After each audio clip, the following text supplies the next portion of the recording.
Episode number 26A. Do we have a choice? This is a true story about Laotian refugees coming to Southbridge after the Vietnam War. It was written in my book in 1982, but this is its debut online.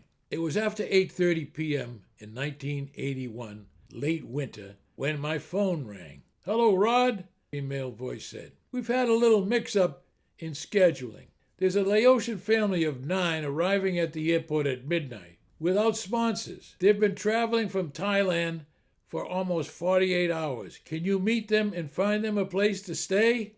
"A place to stay for a family of 9 before midnight," I said. "Ask me something easy like shortening this brutal winter."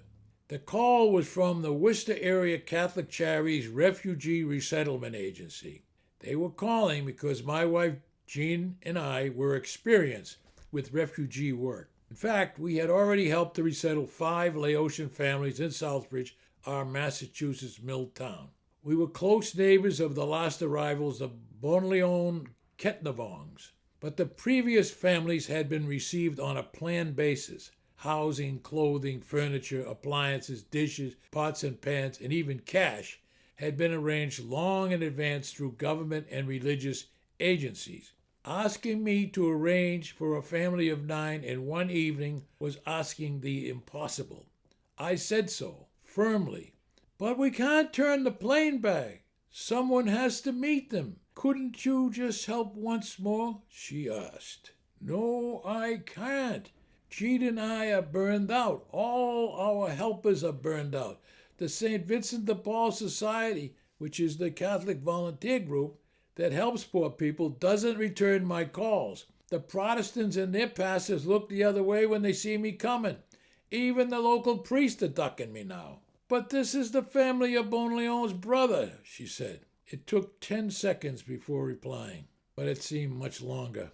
"That's dirty pool. You knew that for over a year Bonleon's been trying hard to get his brother out of that Thai refugee camp. You knew I would have to agree. You knew I would have no choice," I said, with exasperation in my voice. When I hung up the phone, it was a minute or 2 before I worked up the courage to tell my wife.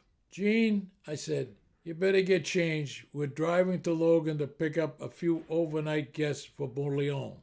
His brother, Lip, and his wife, Van, her mother, and 6 kids are arriving."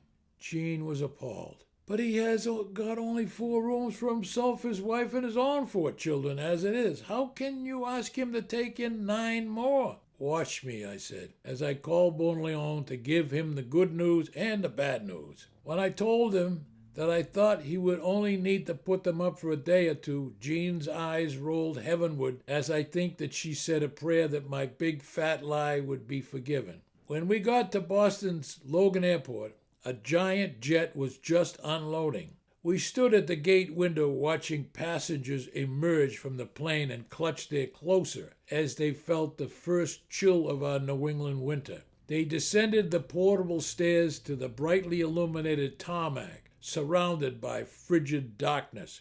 Even if we had not had Bonleon to help with identification, it would have been no problem to find our party. They were set apart from the American passengers by their thin Asian clothing and no winter coats, their name tags pinned to their shirts, and the resettlement agency's pathetic little yellow plastic film bags which contained their entire life's possessions. Our arriving party did not know who would meet them.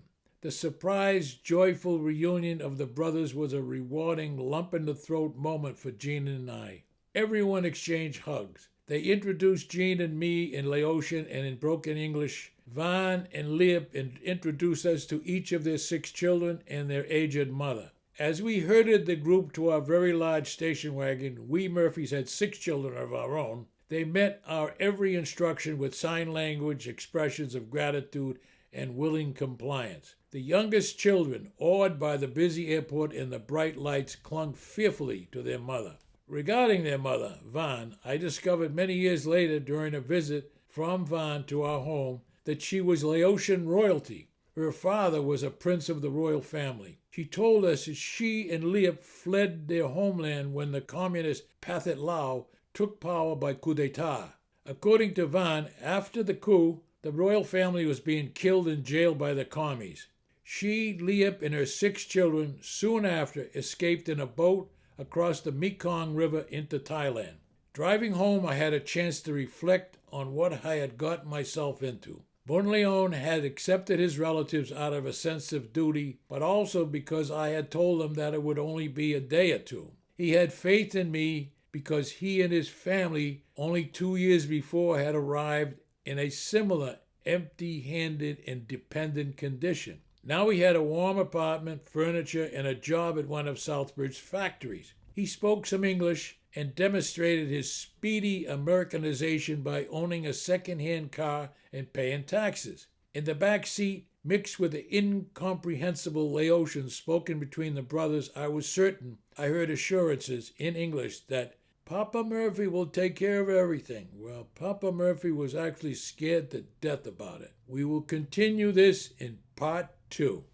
This is Rod Murphy. Thank you for viewing or listening to my podcast episodes. I really appreciate it. If you liked it, and if you so choose, I ask you to send a good review and refer a friend who might be interested in this old Boston podcast series. Again, my thanks.